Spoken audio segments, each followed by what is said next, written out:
자, 우선 사건 번호가 2020이에요. 그러면 2022년도에 접수된 사건이야.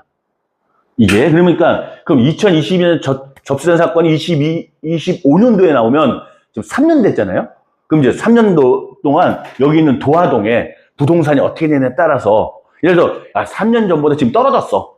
그러면 이제 좀 더 많이 떨어져야지. 이런 생각을 갖고 야, 3년 전에 비해서 지금 겁나게 올랐는데 그러니까 그런 건 그 지역에서 잘 알아야 돼요. 그러면 무슨 생각이 들어요? 야, 잘하면 신권에도 들어갈 수도 있지 않을까? 이런 생각도 가져보는 거야. 정답은 아닌데 2022년도라고 해서 되게 싸게 잡힐 수도 있고 되게 높을 수도 있어요. 지금 우리가 코로나 이후로 좀 주춤해가지고. 근데 어쨌든 그런 것들을 이렇게 다양하게 생각해 보는 거죠. 그럼 이 물건은 지금 재매각 물건이요? 이런 생각도 가져보는 거야. 매각을 받았는데 잔금을 안 냈어. 그러면 다시 나와요. 그리고 이렇게 되면 대부분의 법원은 특별 매각 조건으로 해서 보증금이 20%. 근데 이거는 법원이 정하는 거예요. 법원마다. 그래서 어느 법원은 30% 하는 경우도 있어요. 그거는 법원마다 다르니까 참고하시는 거고, 우리 인천은 20%야. 그러니까 예를 들어서 지금 이게 감정가 1억 6,900에 변경돼서 지금이 8,200이야. 그럼 이제 예전 같으면 828만 1,000원인데 지금 이제 재매각 물건에서 보증금이 20%야. 그러니까 경쟁이 어떻겠어요? 일단은 다른 물건 10%짜리보다 이거 800인데 다른 이게 1,600이 넘게 있어야 되잖아요. 그러면 야, 이거 하나 들어갈 거 예를 들어서 하나 들어갈 거 요 금액이면 요런 비슷한 거 두 개도 입찰 들어가는데 입찰을 하다 보면요 하루에 한 건 안 들어가게 돼. 맨날 떨어지는데 열받고 짜증나. 그럼 어떻게 해? 한 번에 막 3개, 4개 막 이렇게 들어가요. 그래서 그러면서 마음이 뭐냐면 하나만 잡자는 거야. 근데 하나만 잡은 게 아니라 4개 들어갔는데 한 개만 떨어졌어. 그럼 어떻게 되는 겨? 3개를 받은 거야.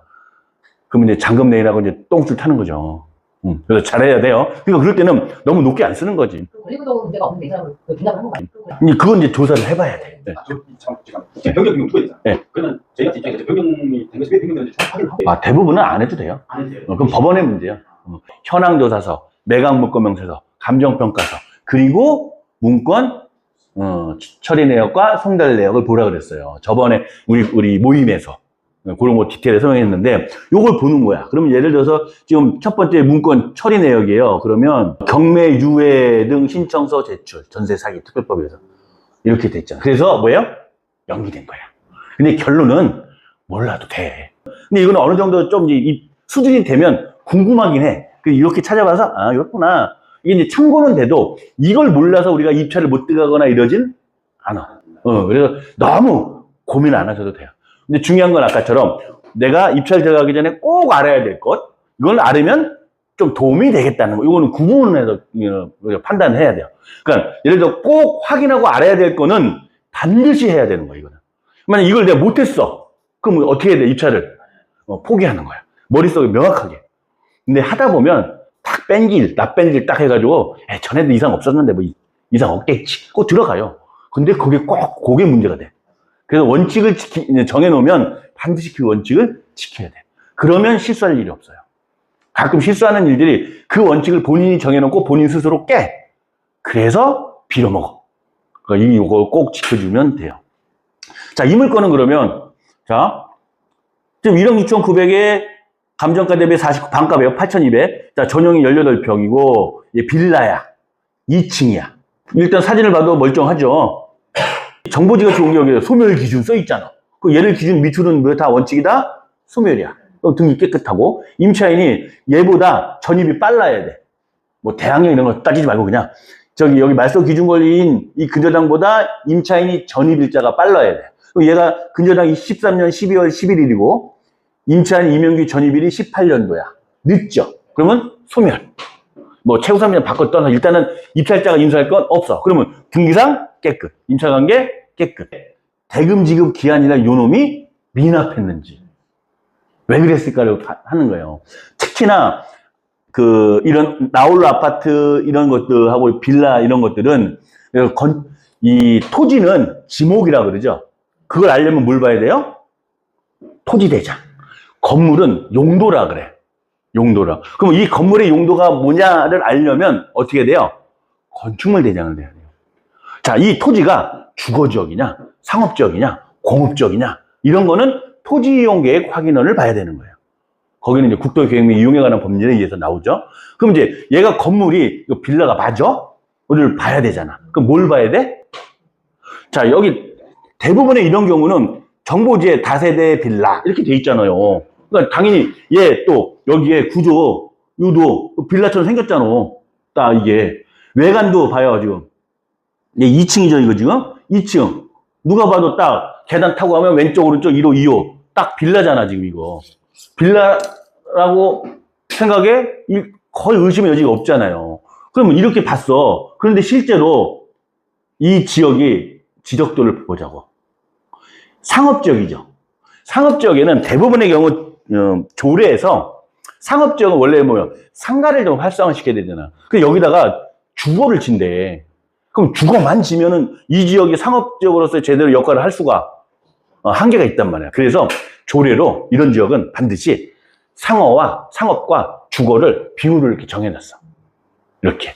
그래서 최소 주거를 뭐 40%, 상가를 40%, 주거를 60% 아니면 뭐 3대 7 이렇게 조례로. 그래서 어떻든 간에 얘를 상가를 만들어야 돼. 그것도 금방 아니까는 6층이잖아요. 그럼 6층에다가 근린을 만들기도 해. 그게. 실제로는 도로가 작은데 여기는 상가가 될 자리가 아니야. 근데 어떤 상가를 지으라고 조례에 돼 있어. 그럼 줘야지 건축허가가 나올 거 아니에요, 지금 중공검사가. 근데 상가로 여기를 분양을 하면 되겠어요? 임대도 안 나가지? 그러니까 어떻게 돼요? 준공은 받아놓고는 거기를 어떻게 해야 되겠어? 그거보다 훨씬 더 수익이 높은 주거로 바꾸는 거지. 그럼 얘가 지금 근생인지 주거인지를 확인하려면 뭘 봐야 돼요? 건축물 대장을 보는 거야. 근데 이런 거 잘 생각을 못 해. 되게 중요해요. 이런 것들이. 그럼 봤더니 건축물 대장을 봤더니 얘가 주소가 맞고 우리 행복타운 202 호수도 맞고 확인해봐야지 이거.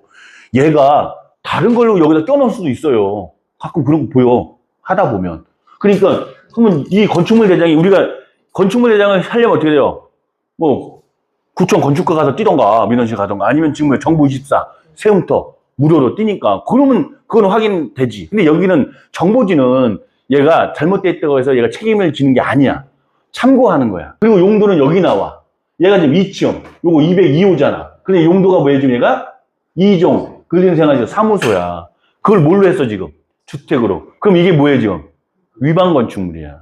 근데 건축물 대장에, 이게 위반 건축물이에요. 건축물 대장에, 그러면, 여기에, 뭐요?